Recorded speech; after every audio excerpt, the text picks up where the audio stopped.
Hi parents. First, just want to thank everyone for subscribing to Parent on YouTube, and just a reminder that you can get links to all the video clips on the website author2author.org in the Parent Resources section. So today I want to talk about another topic that's kind of a big topic. It's going to be tricky to talk about. In fact, we're going to split it into two clips. But we're going to talk about this issue of what do we say with to children when they say, "Would you write this for me?" Thinking about with young children, preschoolers, kindergartners, or they might say, "Would you write this for me?" Or teachers or parents are just thinking about writing for a child. And really, when I'm working in schools, I don't really write for children, right? When they ask me to write something, I don't write it for them. And so we'll talk about why that is, but first, one of the things we have to think about is that sometimes people aren't aware that there's some alternatives. They think, well, what could a child do until they have letter-sound relationships, until they know enough about how words work? Development doesn't start with letter-sound relationships. It doesn't start with spelling, right? Word-making development starts several stages before that. So let's just think about these stages of word-making development and what children typically will do before they're writing conventionally. And so most children start with having pictures but no words. Right? So this is a picture of a house. The only reason I know it's a picture of a house is because the child said, "Oh, that's a house." And I said, "Any words there?" And they said, "Nope, no words there." And so they have pictures but no words, but we can't tell unless we ask the child. That's different than when children start to put words in their book. This page has words in it, right? It's hard to tell where the words are, right? But this has a picture of a fire truck, and then right up at the top, there are the words all about fire trucks. Watch Kyle write that. We could watch that on video if we wanted. They don't look like words yet. That's fine. But he has both pictures and words. From there, children often use scribble writing, mountain valley writing. They'll see adults writing quickly and they try to do that same thing. From there, children often go to mock letters or using letter-like forms. These are things that start to look like letters but aren't really letters, or sometimes some are letters, some aren't. Right? This page, for example, Madison's written her name Madison, but then she has these other things below it, some of which are letters and some aren't. Right? From there, children often go to random strings of letters. Right? Children know letters, but they don't have the sounds to match up to the letters that they want. They don't have that letter-sound relationship.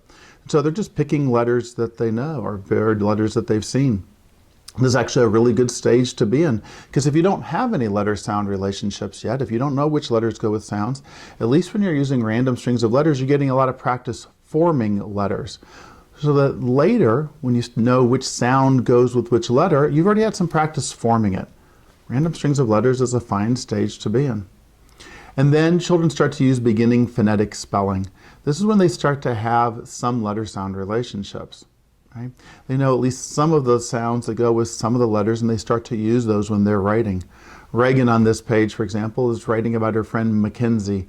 And so she has that M. Then she knew there were some other letters, so she has that scribble there. From this page, you can see Allie here writing the word car. She has a beginning sound and an ending sound.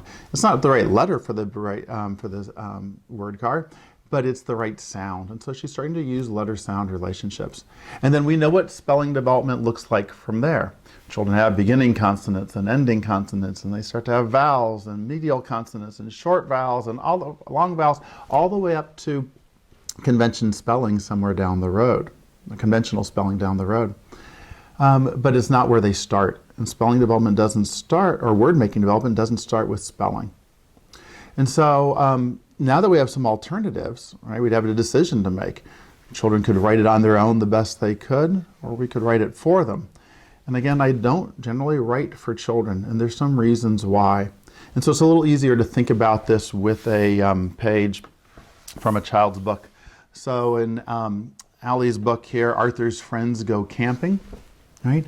An adult wrote that on another piece of paper and Allie copied it.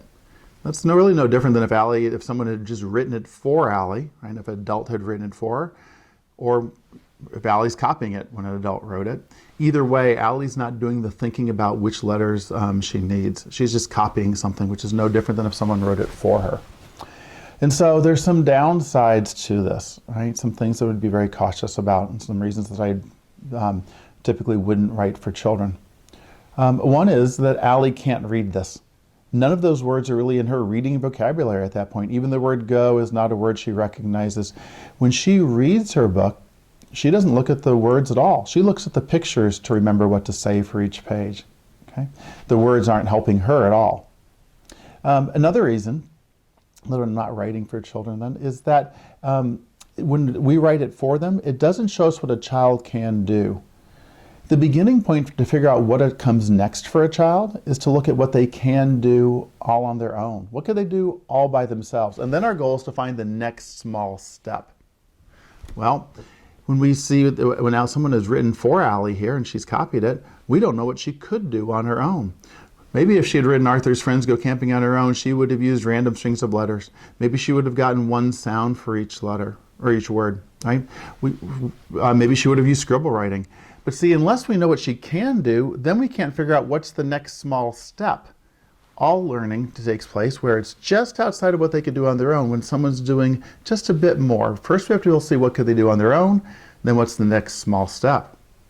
Well, that brings us to the next issue here, is that if we write that conventionally for Allie, we're skipping her through developmental stages, right?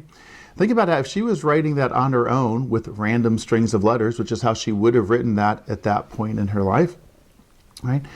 And think about the difference between using random strings of letters and the IE rule in the word friends. That's 12, 14 stages down the road of spelling development. We've just skipped past all of those. That's not a small little nudge for Allie. That's a huge push, right? It's nowhere near a next small step. It's way down the road. We just skipped past all those developmental stages.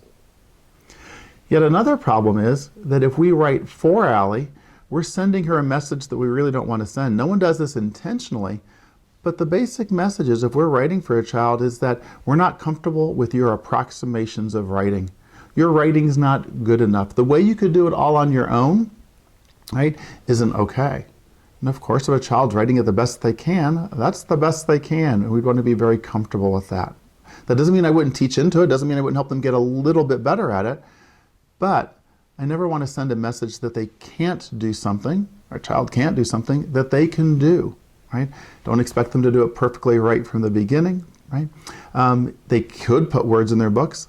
I want them putting words in their books. I want them to have pictures and words when they're making books. And unless they're putting the words in there, they won't realize that. And then finally, here's just another easy way to think about it. Think about if Allie came up to you or any child came up to you and said, would you draw this for me? I don't draw for children either, because if I draw for a child, it doesn't help them.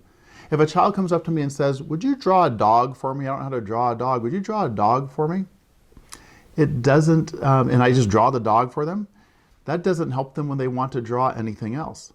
Instead, when a child wants to draw something, I'm going to teach them strategies for how to draw something you don't know how to draw. I might say, oh, let's think about the shape that you might need, or what parts you might need. You might need a tail, you might need some legs, or maybe I would say, let's think about what color you need, right? Those would all be strategies for how to draw something you don't know how to draw. And if I wouldn't draw for a child, then I wouldn't write for a child either. Instead, my response when a child says, would you, I don't know how to spell something, would be, let me teach you what you could do. Let me teach you how to say it slowly and write the sounds you hear. Or go ahead and write whatever letters you know, right? Use scribble writing, whatever. I'm going to want to make sure that I'm teaching them something that they could then do independently, something they could do on their own. They need to have strategies for writing words when somebody isn't right there, just like we'd want them drawing whatever they want, regardless if somebody is there or not. So, for all of those reasons, right, I'm typically not writing for children. Again, there may be a situation where, like I said in the spelling video, they're writing a letter to somebody and they want that person's name. That's a little different, especially at home. But by and large, I'm not writing for children for all of those reasons. Right? It doesn't help me, doesn't help them as a reader. It doesn't show me what they can do. It doesn't help me know what comes next then, right? I'm skipping past developmental stages. It sends a mixed message, the message I don't really want to send, right? That your writing's not good enough. You're a writer, but not quite. If I wouldn't draw for them, why would I write for them? Instead, I would want to teach strategies on how to do something. So that's all why I'm not doing that. The next video, part 2 of this, will talk about what I would do. What do I say when a child says, would you write this for me? How do I support children in getting words on the page right from the beginning in some way?